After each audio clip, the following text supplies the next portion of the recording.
currently got a dog sitting there right next to me right now, huffing at me because I won't play with her while I'm filming a video.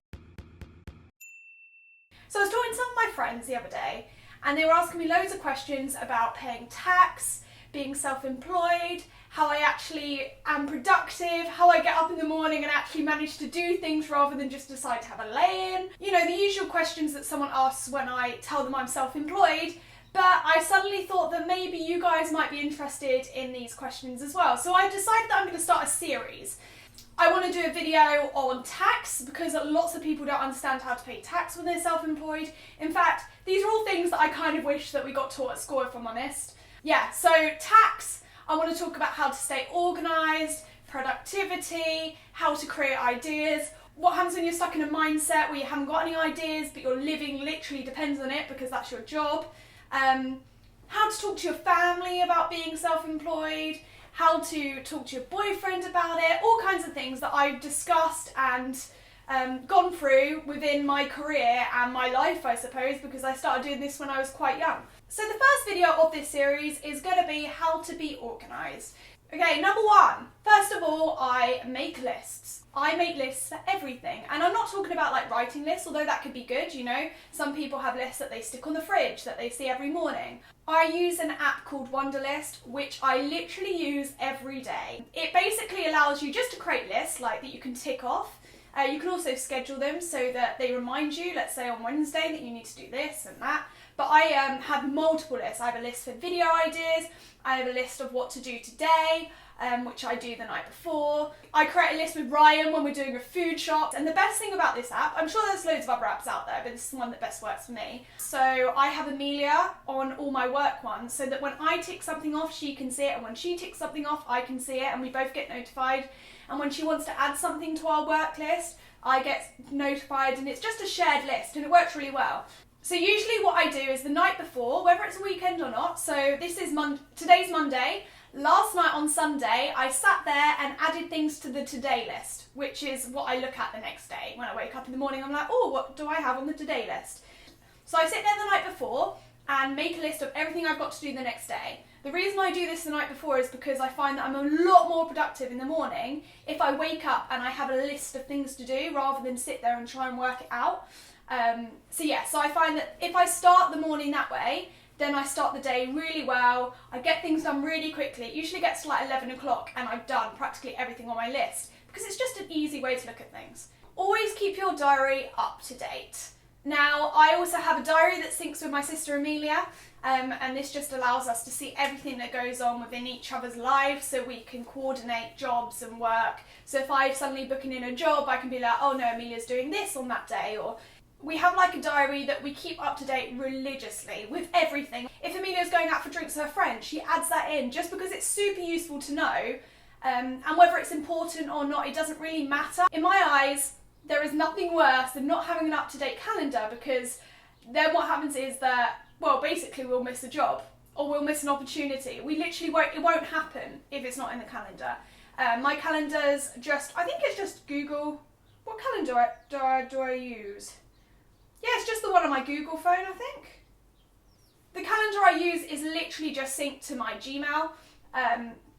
I get notifications for it like a day beforehand of the event that's happening. It's just the only way, I suppose, I know that I'm not going to miss something out or muck up on like something and not turn up to a meeting. The best thing about having like a Gmail connected calendar to me is that when you get emailed like flight details or something, and it adds it automatically into your calendar, so you don't really need to do anything. You can't assume and rely on that because sometimes it doesn't happen, but it's quite a little handy tool. Keep your emails organised. Now, if you're in the same kind of job as me, then this is definitely important. It is so easy, me and Amelia have both done it, it's so easy to miss an email if your inbox isn't tidy, and then it just looks like you've ignored the email and then you've literally lost a contact.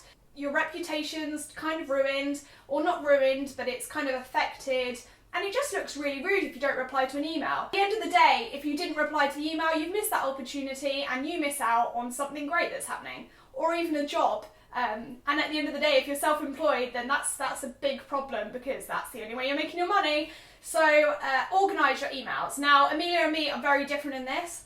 I have a lot of folders underneath our inbox in our joint email, me and Amelia's, and I just move them into there. Now obviously it's a constant job and it's a pain, but if you just move, when you receive an email and you reply to it, if you just move that one email each time, then it will be a nice clear inbox.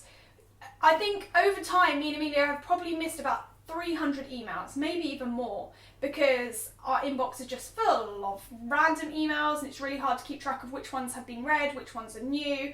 Amelia and I also share the inbox, and so if she reads an email, then I won't get the notification for it, and if I read the email, she won't get the notification for it, so we still have a problem there that we're working on.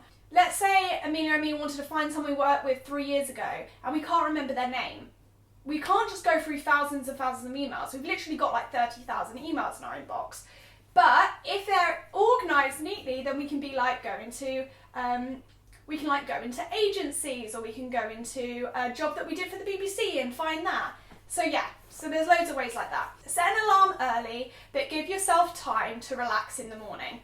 Let's say I need to get ready at 7:30. I would set my alarm at 6 o'clock, so I give myself enough time to chill, lay in bed, flick through my phone, relax, rather than get up 5 minutes before 7:30 and have to rush to get ready. It doesn't start my day very nicely. I feel anxious. I'm usually in a bad mood if I have to rush getting ready, and I just don't feel very productive throughout the day, if I'm honest. Whereas if I get up early and I have time to relax in the morning, I don't feel guilty about it. And I end up actually, there's a pattern here, I end up actually just starting work earlier and getting ready earlier anyway, but it just puts me in a better mood. And if I'm in a better mood in the morning, then I'm in a better mood throughout the whole entire day. Just like a butterfly effect thing going on. So yeah, that's what I would say. It might sound silly to some of you, but if you set your alarm that bit earlier and give yourself some time to chill, it will make your day better. I'm talking to Amelia here because Amelia doesn't do the same as me. You listening, Amelia? This is just really a video of me giving tips to my sister, but if I give them to you, then it doesn't seem like I'm being that bossy, you see. And then if she just so happens to watch it, well, there we go. Update your accounts regularly. Now I'm going to do a whole video on the tax situation at another time because there's lots to discuss. But if you're self-employed, or even if you're not and you just want to keep up to date with your spending and things like that, there are apps that you can use. I don't actually use any of these, but I know there are loads of different apps that can monitor your spending if you're trying to save money. And it will tell you, how much you spent on coffee this month and things like that. But if you're doing your taxes and you're self-employed, it is absolutely horrible if you leave it all to the last minute and you have to rush putting your receipts through and you have to rush doing your accounts and then you do it wrong, and it's like a manic situation. But if you update them every month, the money that's come in and the money that's come out on a spreadsheet, I use Google Docs, it will be so easy when it comes to doing your taxes. And in fact, instead of leaving it till November or January, very last minute, you'll actually be able to file them in April when your tax year finishes, because you literally have it written all down. And then you feel really good about yourself because basically you're ahead of the whole entire country when it comes to filing your taxes. And then if you get like a tax rebate or something, well, hello summer spending, hello summer holiday, that's all I'm saying. Do them regularly. I mean, that's with everything. If you put your emails away every email, then you won't have a big job at the end. If you file your receipts away to the side for your tax, then you won't have a big job to do at the end. Basically all about all these really annoying jobs that you don't like to do. If you do them every time, then you'll have a lot less to do at the end. So those are some tips for getting organised in my eyes. Obviously I have a very different job to probably a lot of you watching, although there are more and more people becoming self-employed. So maybe you're self-employed too, and maybe you have tips that you can share with me down below in the comment section. But either way, I thought I would share these ideas with you because maybe you can use them in your day-to-day life. Maybe you've got a friend that you can give some of the tips to. Thank you very much for watching. Let me know if you want me to do a video on tax, because that is the one that I want to do next. And Amelia will see you on Thursday.